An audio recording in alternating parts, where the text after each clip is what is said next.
Days ago, fascist and woke supremacist liberal Twitter suspended and banned my Twitter account for telling the truth about anti-Asian racism and violence in the United States.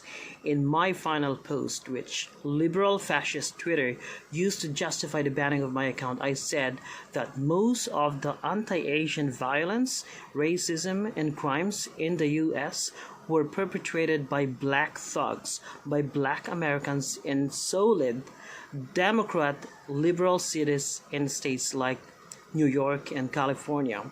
Again, Twitter suspended my account, and I'm an Asian because I told the truth about anti-Asian racism in the United States, and because Twitter is nothing but a partisan liberal propaganda machine by the Democrat Party in the United States. That is the truth.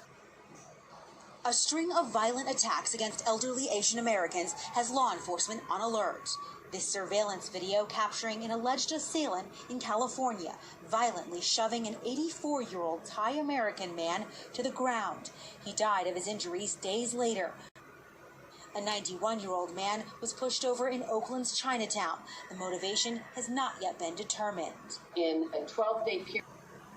Racism in the time of pandemic. A young woman wearing a mask is attacked in a subway station. Come here, sanitize your Come here. An elderly woman is chased by a bully trying to squirt hand sanitizer on her. Harassment and assaults against Asian Americans are up sharply.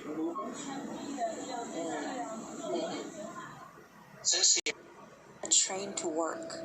That was Wednesday, February 3rd, and about 8 o'clock, I was at the L train.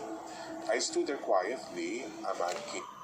Alright, this man, for example, was knifed in the face by a perpetrator. And there's one thing America's liberal media won't tell you, including, of course, global liberal media and the Philippine media won't tell you about these incidents in the United States, that the perpetrators, most of them are black thugs.